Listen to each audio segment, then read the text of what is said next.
呦，徐兄，越来越来，漂亮。良辰美景，我们共饮此杯。来，咱们来点好玩的。白日放歌猜猜啊须纵酒，谁输了谁喝酒啊？青春作伴，好还乡。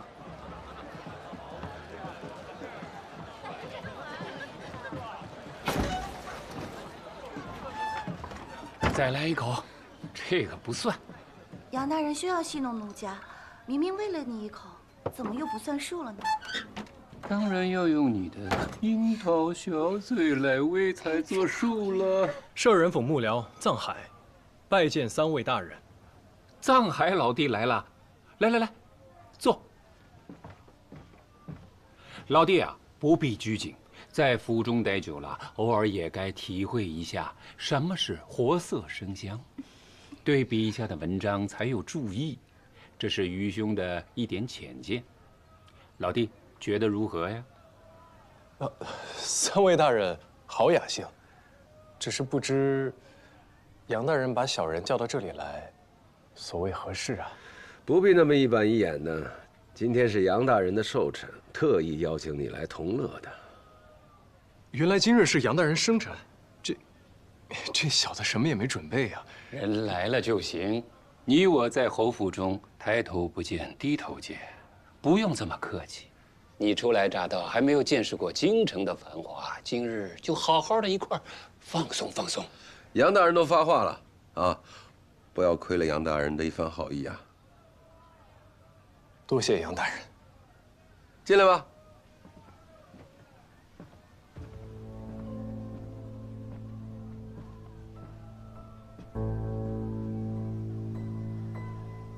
摄人府幕僚云云，能在我眼皮底下耍花枪的只有一个，能让我杨真看进眼睛里的也只有一个。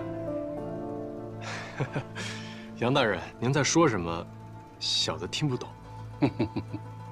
听不懂没关系。这位美人是我寻遍京城找来的，天生的一副好嗓子，余音绕梁，婉转不绝。哎，姑娘，你叫什么名字啊？回大人，奴家名叫小芝。哦，小芝，那你把你的好嗓子录出来给这位公子听一听。他刚到京城，你得让他喜欢这儿。是。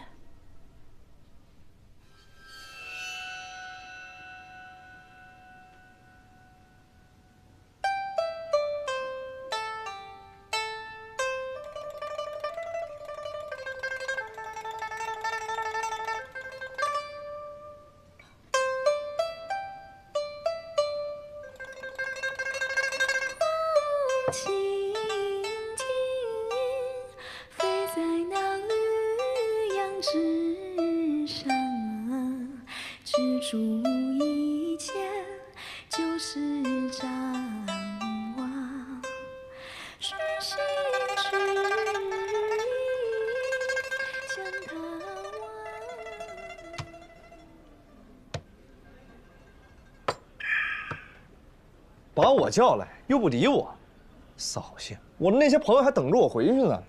二公子今日又输了，也不知怎么，在枕楼逢赌必输。哎，你牌技差可不要怪枕楼，说出去以为我们专坑你这冤大头。二公子，这欠的钱是不是该结了？就知道你找我来，准没好事。来。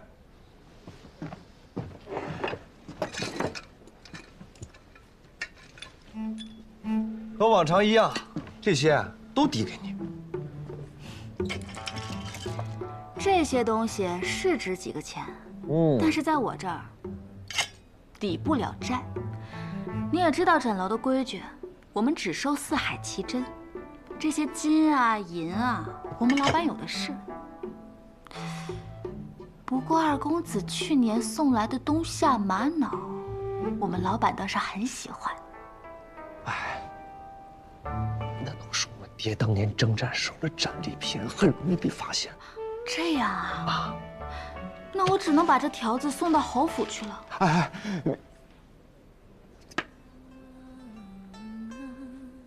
这落黄泉少思量，飞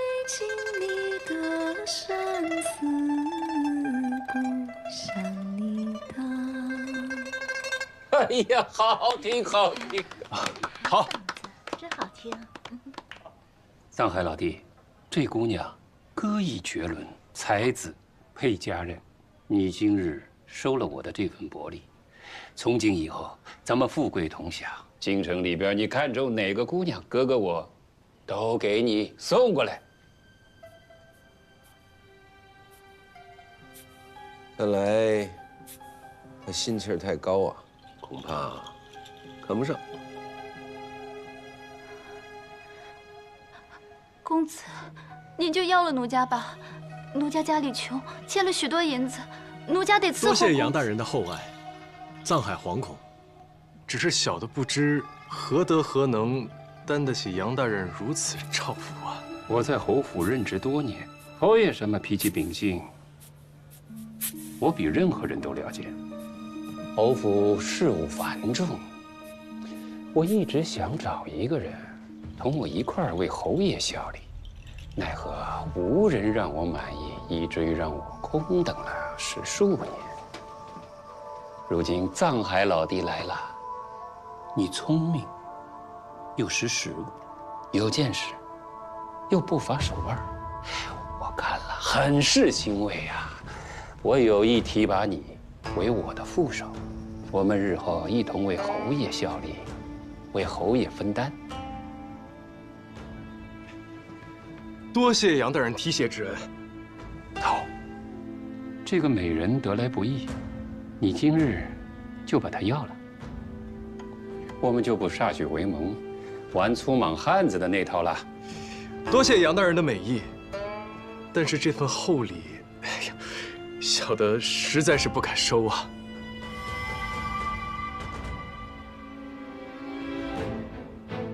杨大人刚刚提拔你，你却不领情。你要知道啊，聪明的人遍地都是，但真正聪明的人啊，一定是那种听话的。啊，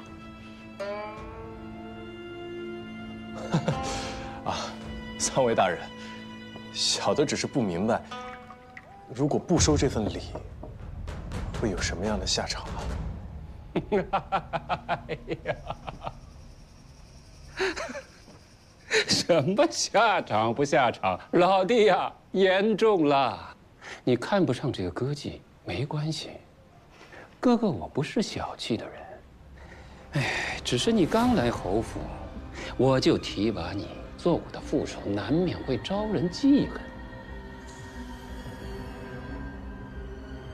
我给你想个好主意。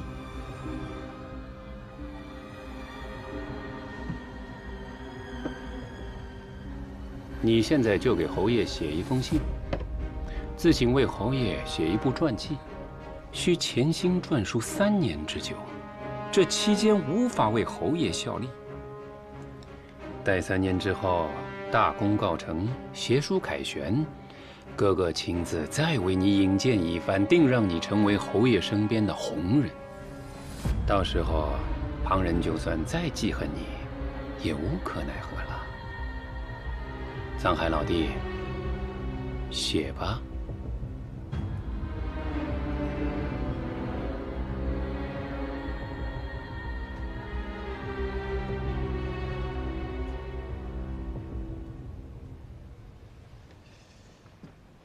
我若是不答应呢？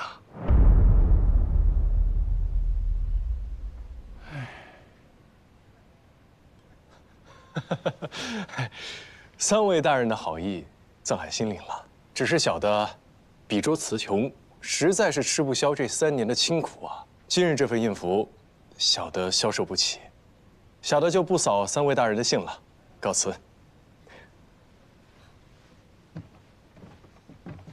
站住！小子，别给脸不要脸！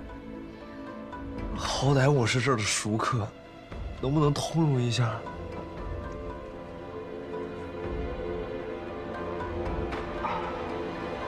曲大人，不要动怒啊！小智，你都没有把藏海老弟伺候好，他都要走了。大人，大人，你饶了我吧，你饶了我吧！你说，我该怎么罚你呀？啊？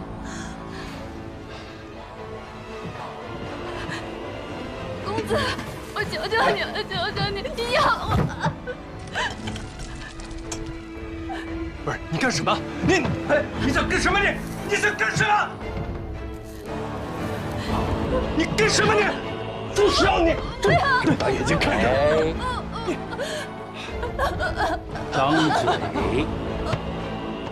住手！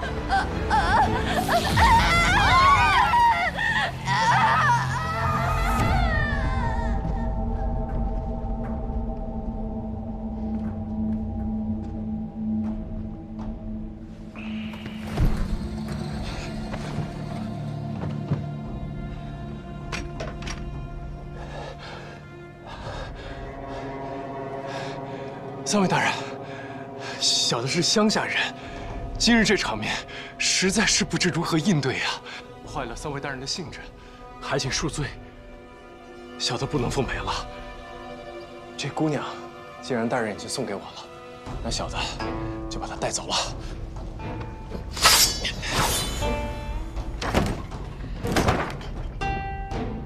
几位大人都在这儿，这是在干嘛？枕楼可不是舞刀弄枪的地方。这不是香小姐吗？你怎么来了呀？我来传个话，庄二公子有请各位。二公子也在这儿。庄二公子今日来平账，各位去看看吧。他今日的账可不是那么好平的。什么意思？让我们一起去平账吗？这我就不知道了。你们还是当面去聊聊吧。这样吧，三位大人，小的一个人去见二公子，这姑娘我就收下了。杨大人的提议，我会好好再考虑一番。早这么说，不就没事了？晦气！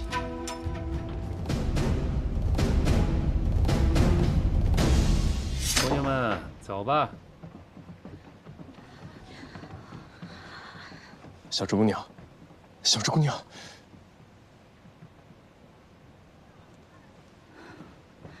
这附近可有医馆？枕楼就有郎中，但是救他要花很多钱。像他这样的人死了也不会有人管。客官还要救吗？当然要救。你将郎中请来便是。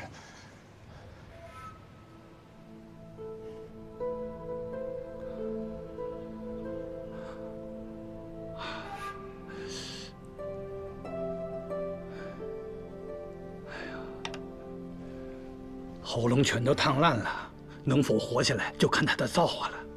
大夫，请您务必保住他的性命。老夫尽力而为。多谢。啊。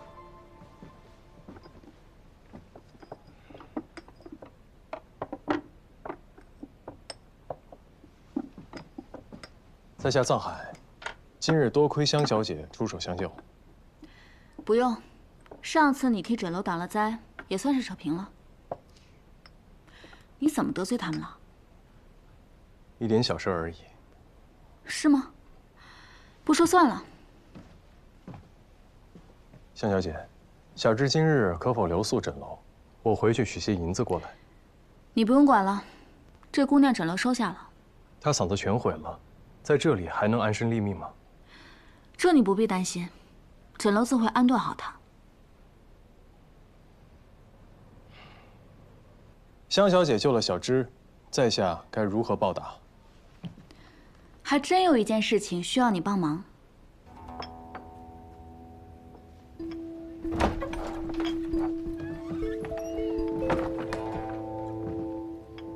庄二公子，你家幕僚来接你了。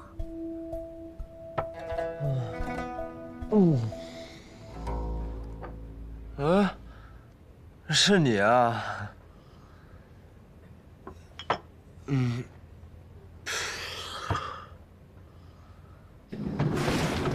二公子，来到家了啊！哎呦，慢点，慢点，慢点，来，站住啊！来，您慢点下啊。二公子扶好啊。大海，二公子慢走。再会。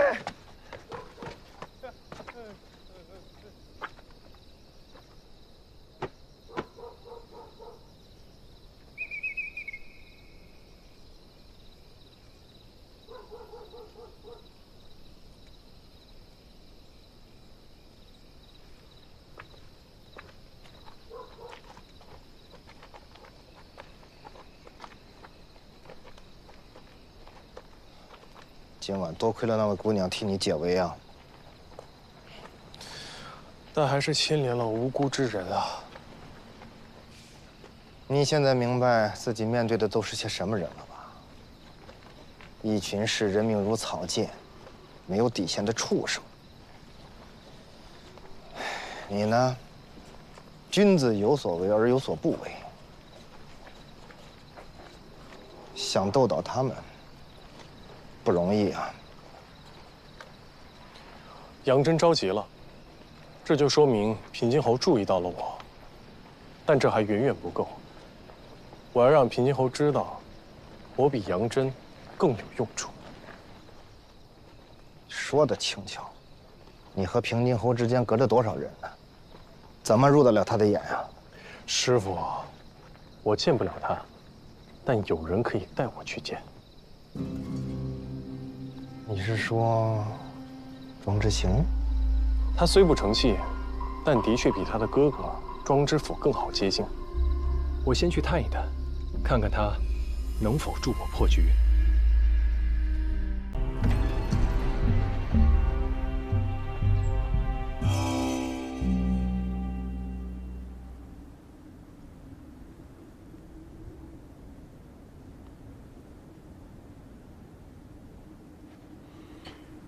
你替本侯了了皇上一桩心事，你想要什么赏赐？能帮侯爷分忧是草民的本分，不敢要赏赐。既然你不要赏赐，那我就要数数你的罪状了。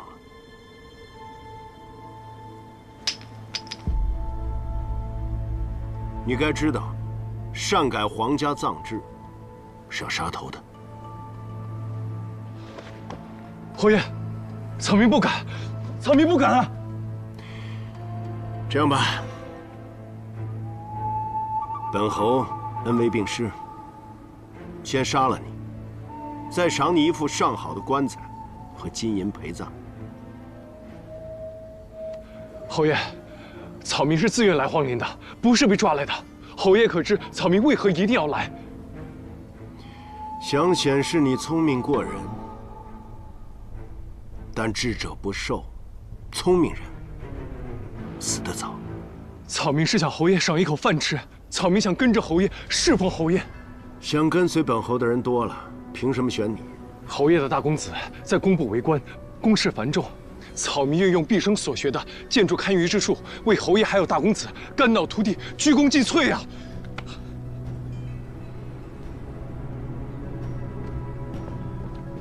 侯爷。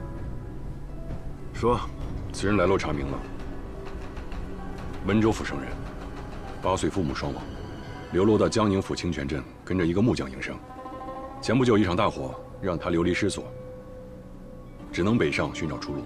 于几日前刚到京城。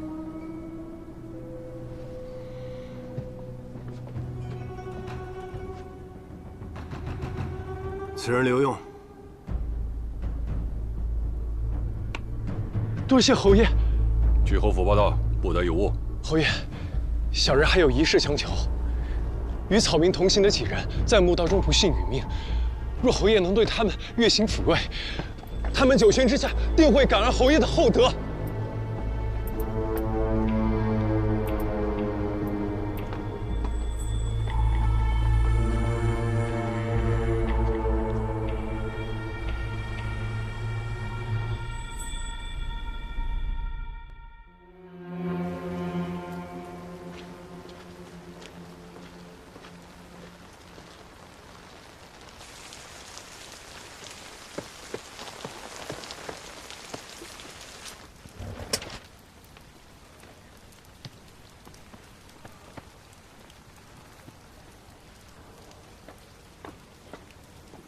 在下藏海，是新来的幕僚，劳烦通传一声。稍等。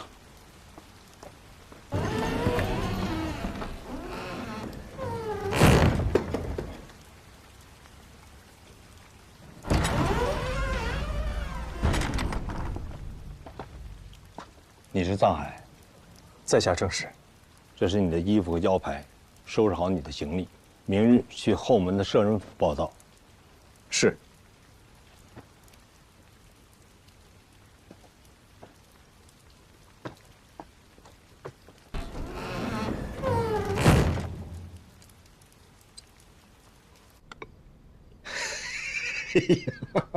我的好徒儿啊，你这一出手就帮皇上解决了难题。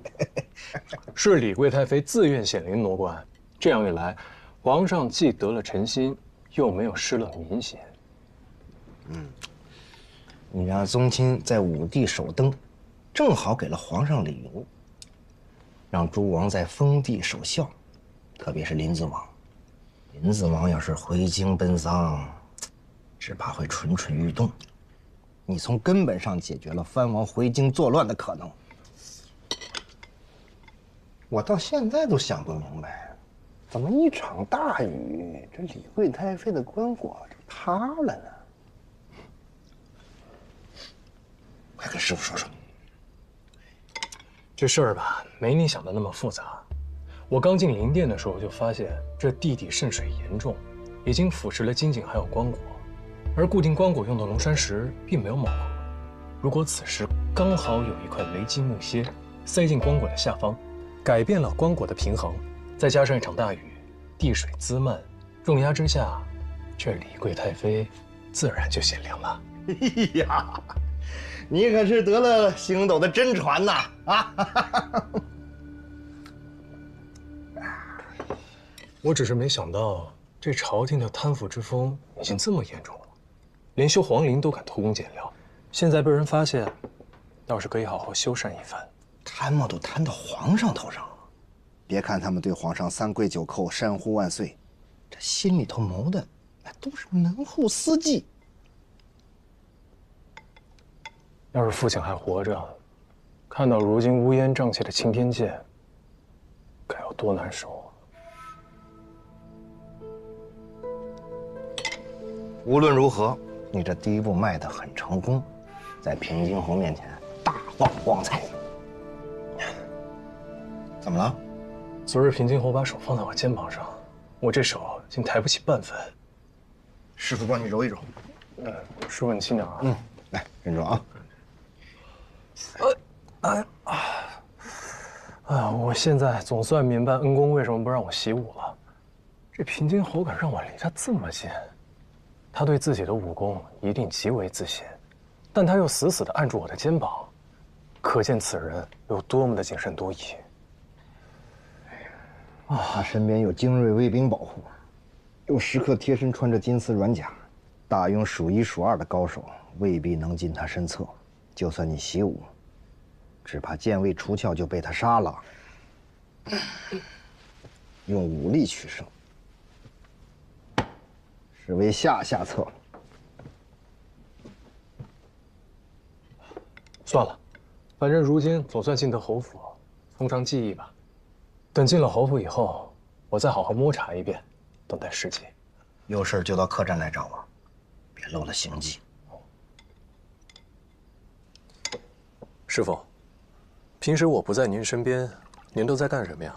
要是您不是我师傅，您会在哪儿？会做什么呢？我当然有自己的事儿了，要不是陪着你复仇，我逍遥得很呢。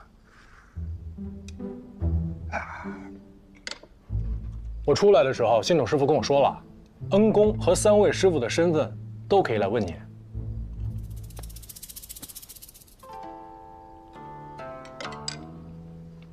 想知道？这顿你请。师傅，我年纪尚轻，囊中羞涩。这我年纪大了，还两手空空的，岂不更可怜啊？拿过来吧。行。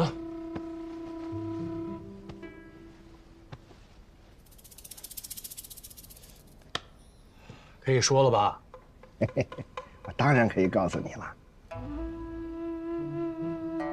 不过现在还不是时候。哎，又骗我！银子还我。兵不厌诈，姜还是老的辣。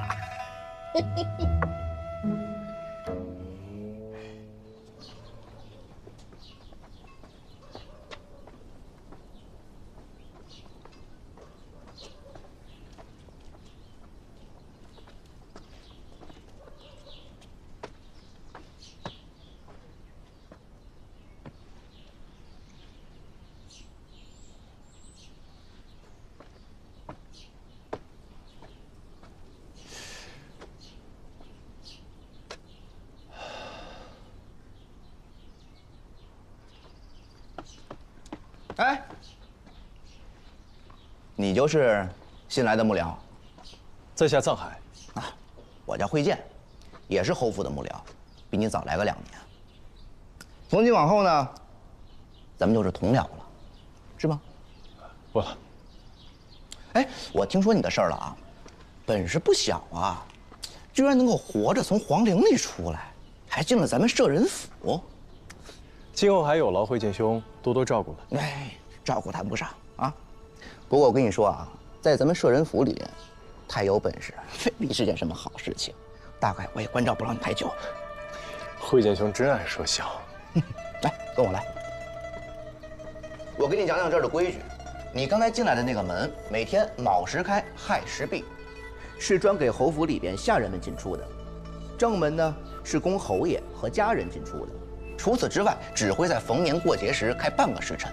咱们幕僚呢，每日辰时到午时著书立传，未时到酉时论述时政，饭点儿就去东边的厢房吃饭，戌时要做完晚课才可以上床睡觉。大致呢就是这些，记住了吗？记住了。哎呀，这些规矩其实都是侯府的长史杨大人定的，其他时辰你可以自行大法，自行安排。不过我每天做完这些事情之后，就已经累得什么都不想做了，倒头就呼呼大睡。你也一样。这杨大人真是用心良苦啊！我带你去书院看看。有劳慧剑兄。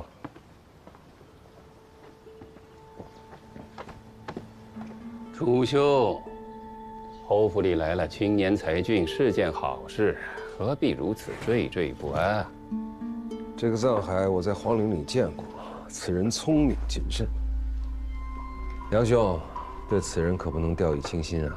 楚兄真是多虑了，他只要能为侯爷分忧，我杨某感恩戴德还来不及，有什么需要顾虑的？太后下葬的难题，你我都没有解决。倒是被一个不知道从哪儿冒出来的藏海给解决了。只要敢冒险，我也能轻易解决。但这事儿必然是8分恶果2分善果，你我这种人没必要。他还年轻，为了日后的荣华富贵，要赌一把也很正常。这么说，他倒有些像年轻时的杨大人。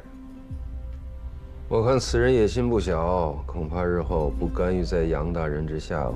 侯府真有后生能青出玉兰，我杨真自当旗鼓还乡，退位让贤。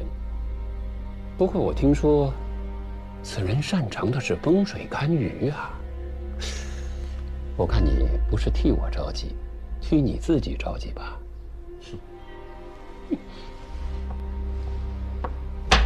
将军，承让了。伯爷，再来一盘。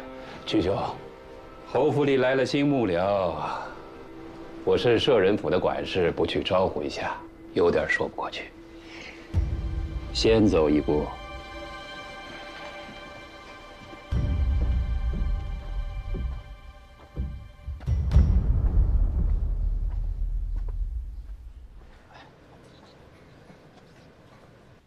好了，这就是书院了。也就是幕僚们著书的地方啊。杨大人吩咐了，要将侯爷的功绩记录在册。每隔一段时间呢，他就会挑选佳作呈给侯爷。这日后啊，你也要和我们一样的。所有的文章都由杨大人转达，若侯爷要议事，也是如此吗？想什么呢？啊，你要让侯爷面对几十张嘴，叽叽喳喳的议事吗？烦不烦呀？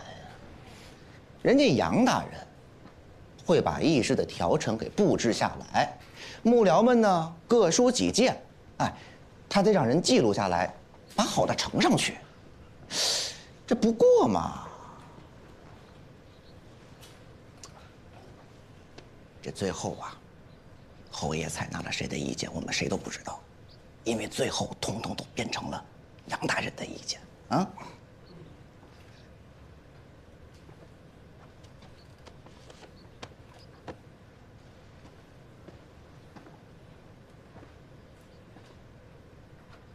王侯开国，子孙世袭，故称世家。所以这本《侯门记事》起名《庄氏世家》。杨大人，慧姐，先下去吧。是。你就是那位帮侯爷解决太后下葬难题的风水先生。在下藏海，拜见杨大人。果然是青年才俊，侯爷身边得到如此的人才，是我杨真之福。慧县方才把这里的规矩都跟你说了吧？是。这儿的规矩，比太学、詹师傅的都要大。但你们在这儿养成了规矩，以后到了朝堂之上就不会犯错，才不会给侯爷丢人。杨大人的意思是，幕僚们还有机会进入朝堂议政，在朝为官了。当然啊。侯爷设舍人府，就是为国朝选贤举能、提拔栋梁，难不成让你们在这里都虚度光阴吗？不过你们这些读书人知道怎么跟侯爷这个武将打交道吗？一不小心就军令处罚，到时候别说加官进爵，就连小命都可能不保。我不护着你们，谁还能护着你们？还是杨大人思虑周全啊！我为什么让他们在这里编撰《庄氏世家》，就是为了让他们多了解侯爷，知道侯爷的喜好，免得在他面前失了欢心。只要将来时机成熟，我定会引荐他们，得到侯爷的赏识。原来如此，小的受教了。你有惊天伟地之才。今后在侯府，定能崭露头角。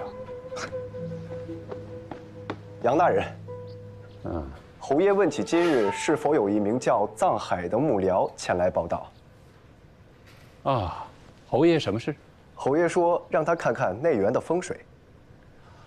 啊，是这样啊，藏海在这儿，赶紧去。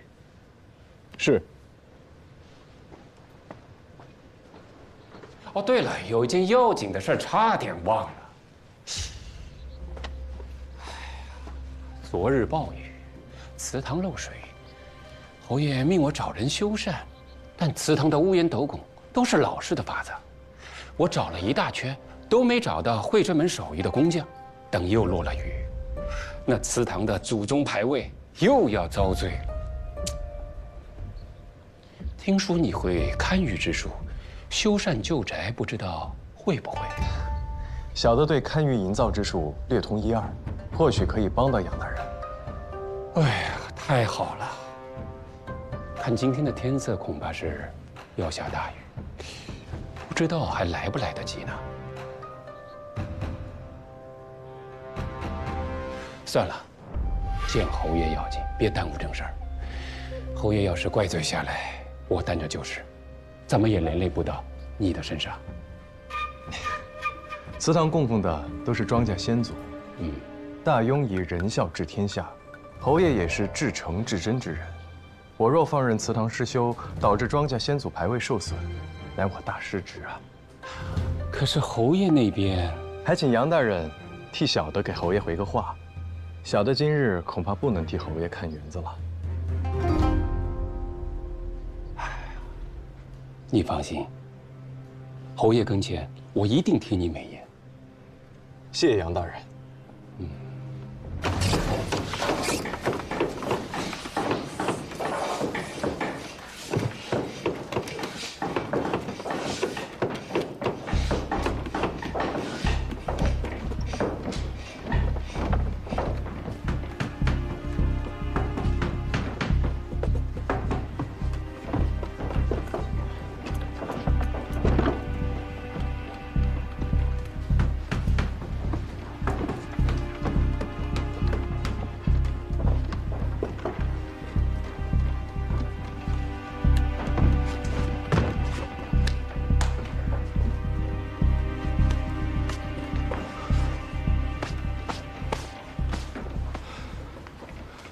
你没见到平津侯啊？侯府守卫极为森严，平津侯不愧是行务出身。他平生杀戮太多，自然也怕别人杀他。我仔细看了日头和云彩，当晚确实会有一场大雨。我若放任不管，下雨祠堂必会有损。到时候他杨真再到平津侯面前谗言几句，我的处境就很堪忧了。所以我选择退一步，但也错失了良机。这几日，平津侯便再也没有找过我了。国事难期是常态，平津侯贵人多望。第一日他记得你，第二日啊，或许还残留一些印象。到了第三日，他就彻底把你给忘了。杨真太了解他了，知道如果你没有把握住第一次机会，就很难再突围了。恩公说的没有错，杨真这个人表面和善，骨子里虚伪善妒。他牢牢地把持着摄人府，将所有幕僚都笼络在自己手里，给他们画饼充饥，其实把他们一个个的都养成了废人。而我要做的，就是除掉杨真，取代他的位置。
走开，让开，让开，让开，让开，让开，快快快！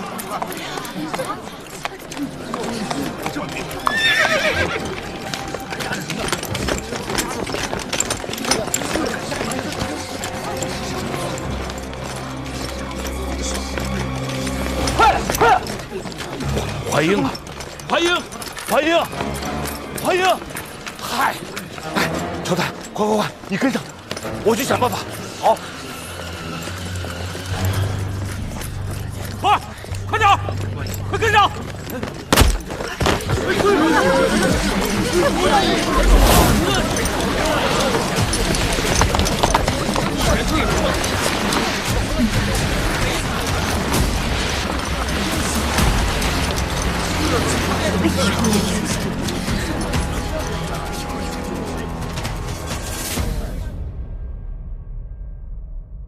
月季主事。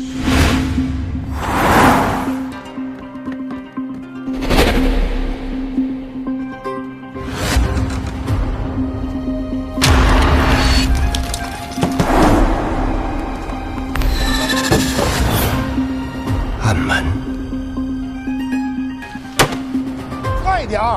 快点签字画押。这押我画不了。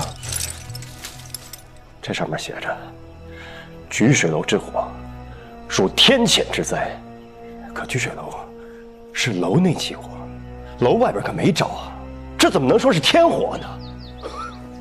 好，那你说，这火从何处而来呀？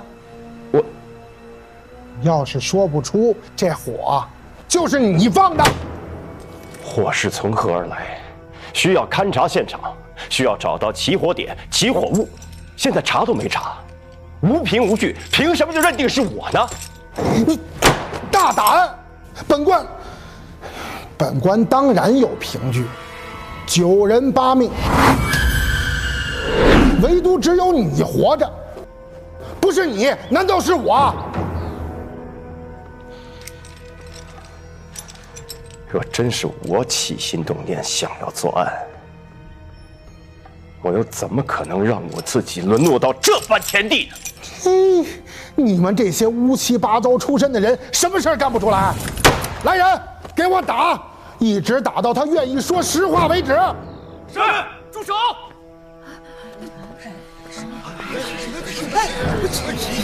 让开！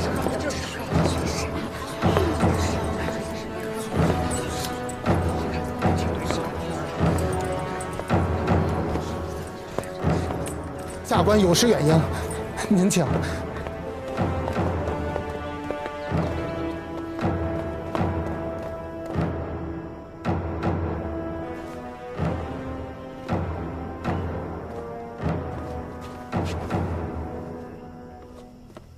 卫师，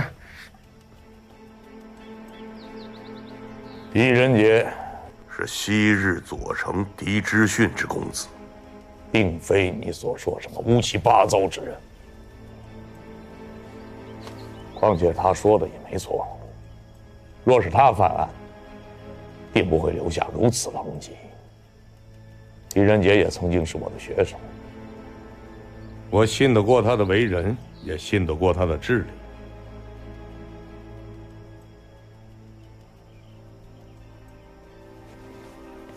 卫师，恕下官一时逞口舌之快。来人，将人犯移至后衙问话。是。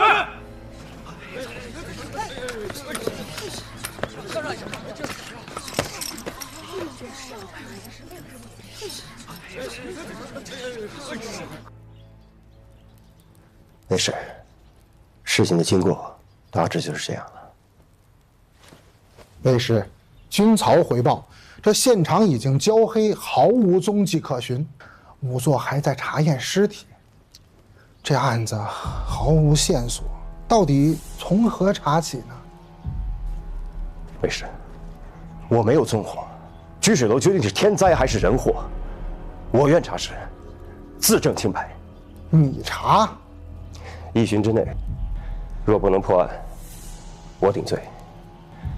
你要是怕我逃了，大可以将我的画像传至各城门守备处。画像有什么用啊？现在这贼人都会易容。卫师，着实不是下官不愿相助，只是这不合规制啊。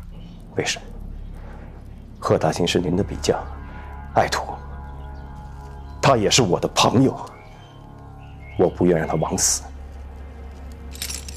求您助我。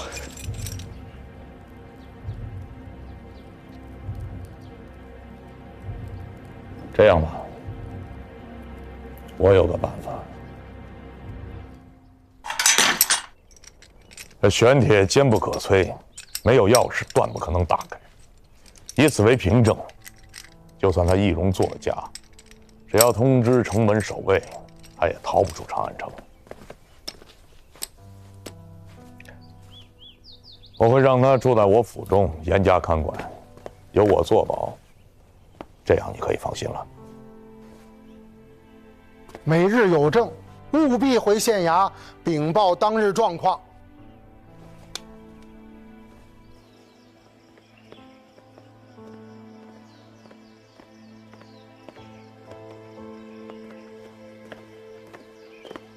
他本来要以暴雷天火结案，你又何苦给自己找麻烦？人的罪，不能怨天。你若查不出来呢？只要是人为的，就会留下线索，我就能查出真相。你要小心行事，查出什么及时告知我，我也好助你。多谢卫师。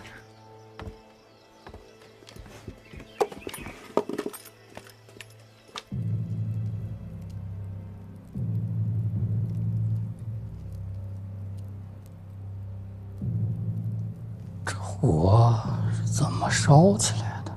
是不是又被雷给劈了？和那棵梧桐树一样啊。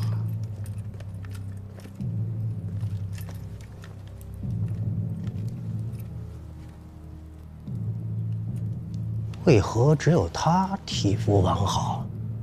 其他的这几具都是烧死的，只有这一具是在别的房间发现的，是被呛死的。哦，哎，你们怎么进来了？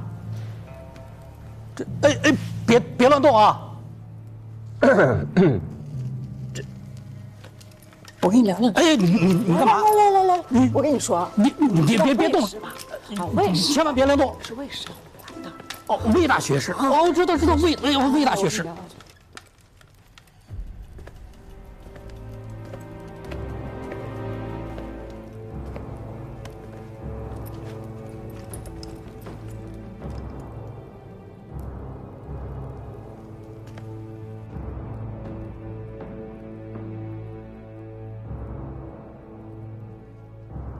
这把钥匙是宫中之物。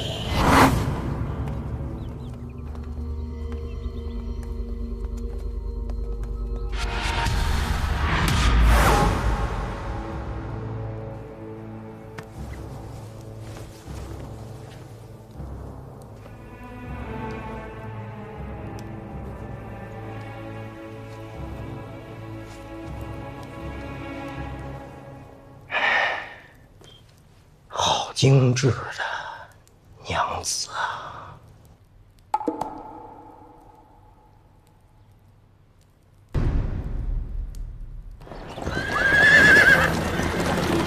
上车！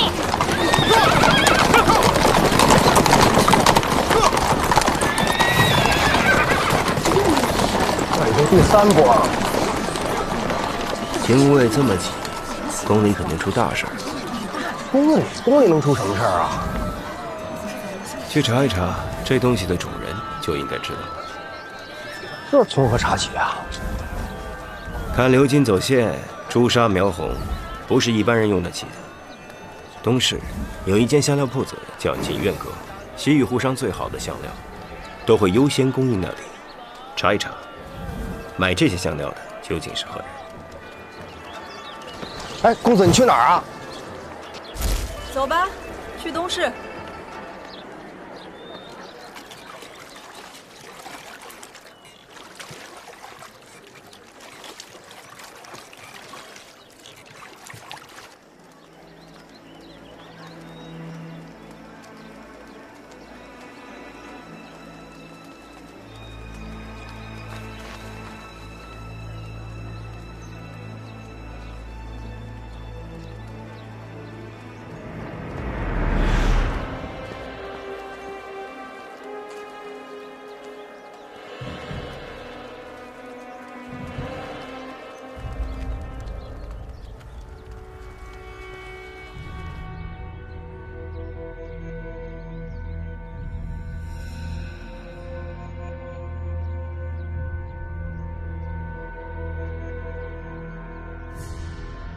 这是有人从外面把门给锁住了吗？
那是有个暗门吧？通往何处啊？郎君定是看错了，哪有什么门呢？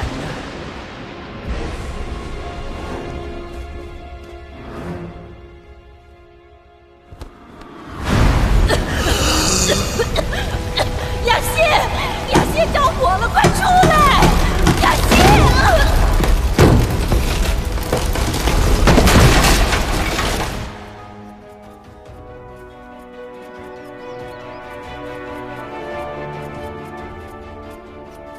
其他的这几具都是烧死的，只有这具是在别的房间发现的，是被呛死的。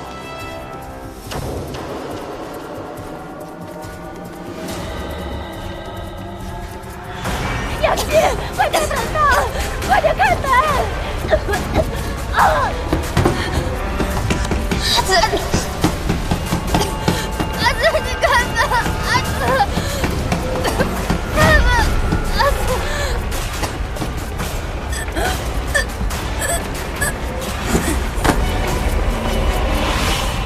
曲水楼里为何藏着一名宫女呢？我查清楚了，那个香囊里边是墨药、檀香和郁金的混合物，都是皇后最爱用的香。难道那个女子是皇后宫女人？她身上肯定藏着什么秘密，这也就是为什么满大街都是金乌卫，都是在找她。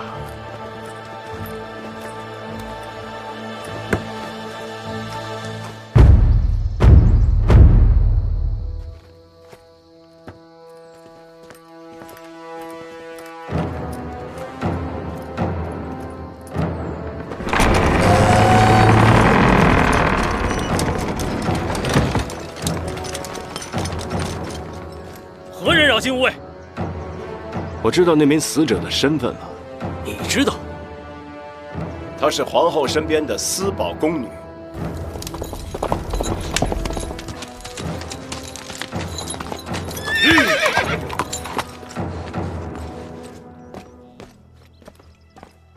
将军，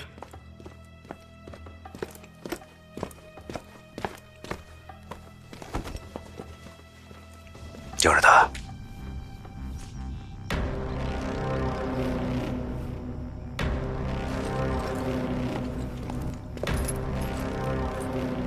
彻查平康坊。是。所有人，彻查平康坊，每一个角落都不要放过。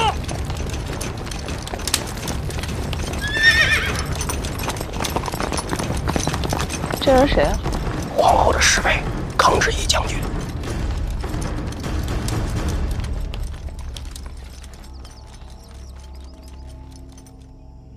皇后到底丢了什么东西？看这阵仗，肯定是值钱的东西啊。生、死、权，任谁都惶恐。此事动摇国本，圣人呐，不可不查呀！出了此等大事，您一定要慎重啊！三思啊！圣人明鉴，恳请圣人决断。圣人，你一定要慎重，圣人一定要慎重啊！决断！圣人，明鉴决断呐！要慎重啊！请决断呐！圣人，呐！圣人，凤印丢失，乃皇权旁落，并为歹人所利用，强行镇杀扬州刺史陈珠良，朝野上下人心惶惶。凤印丢失，实属中宫失德，必须严惩。请圣人圣裁。请圣人圣裁。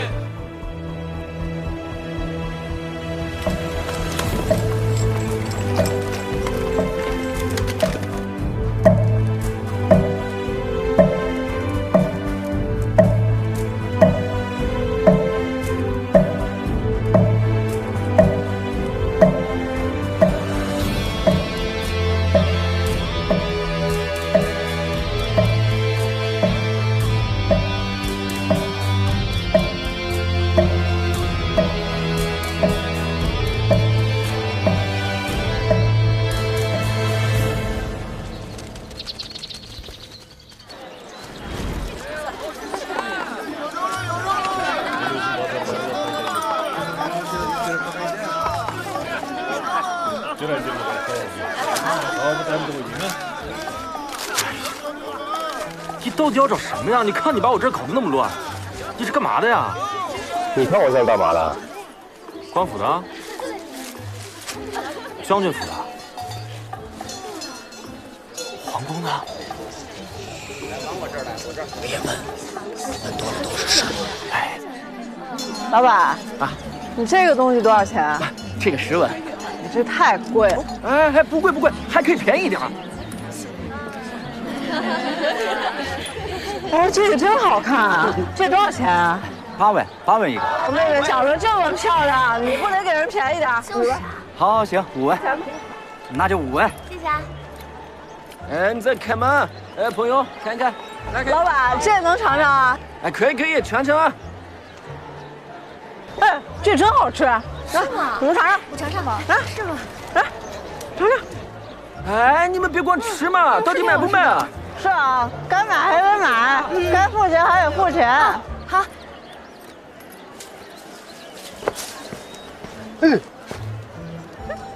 脸贴的啥啊？他们说这个能辟邪。这你也信？快走吧，公子等着看咋报呢。整的跟真的似的，我再玩一会儿。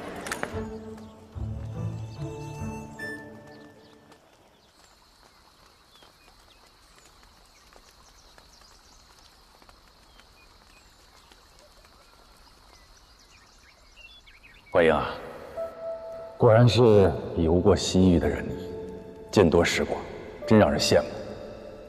不像我啊，每天窝在这个国子监里，终日灰头土脸的，抄不完的公文，写不完的文章。这些年，要不是卫士的照拂，我恐怕连糊口都难。哎呀！别喝了，喝酒误事儿，喝酒误事儿。我喝酒从来没误过事儿。那天是有人在我的酒里下了药。哎呀，这个都是劫数啊！哎，世界上现在人人自危，都说这是天谴。什么天谴？你说，皇后喜欢的梧桐被雷劈了，她喜欢的妓馆又被雷劈了，着火了。哎，你说这不是天谴是什么？居水楼不是因为雷电击中才起的火。你什么都不说，那我不是得到市井上去听这些传言吗？不是天谴。你跟家主一样，惜字如金。哎，卫士，你可知贺大金有什么喜好？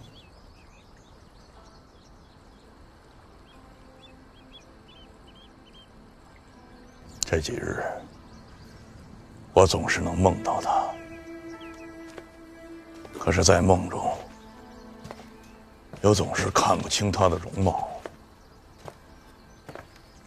他自小在我身边长大，可近来我才发觉，我根本就不了解他。他好喝酒，酒壶随身带，好写诗。这平日里呢，我就爱喝一口，但是当着卫士的面儿，我可不敢。所以今天咱们喝酒的事儿，千万不能告诉卫士啊。这些我全都不知晓。他自小怯懦，一向谨言慎行，在我跟前10多年来，从不敢大声言语，而我对他又多是批评和挑剔居多。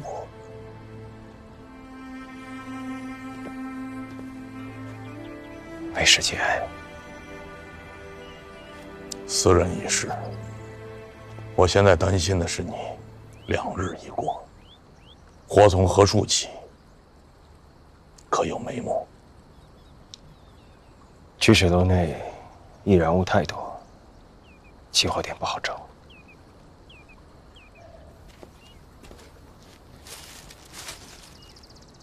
扬州刺史陈竹良，5年前陈竹良因为反对李后，被贬官山南道扬州。前几日，正是他被封印教召，强行镇杀。也正因为此事，才翻出了封印失窃之事。可是5月11日，正是菊水楼案子的第2日。这跟菊水楼案子有关吗？有。当晚，有人到过菊水楼，他知道会起火，锁了大门，不让人进出。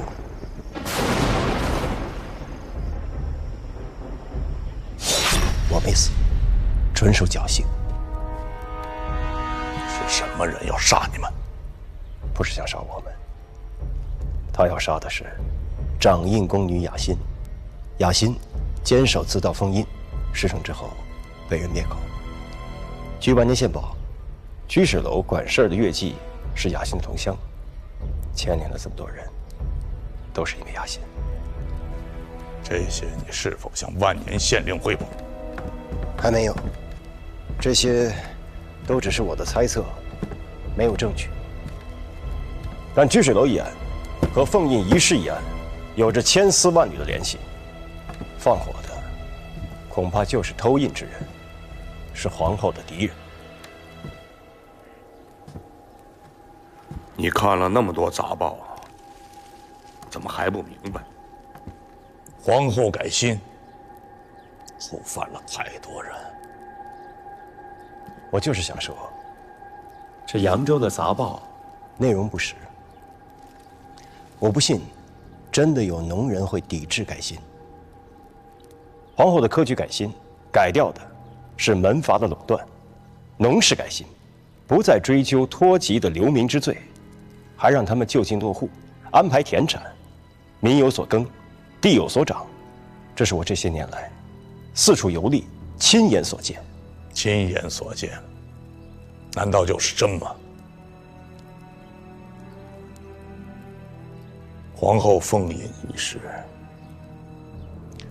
所有常科考试试卷全部封存，不予批改。现在昭文馆内忙乱成一团，支持皇后的和反对皇后的两派混战。我素来与政治无缘，一把年纪只想躲得清静，但我告诉你，在长安城内，反对皇后的人太多了，他们面目狰狞，根本无需掩藏，各怀各的心事，且都位居高位。长安城不是你我的，是他们的。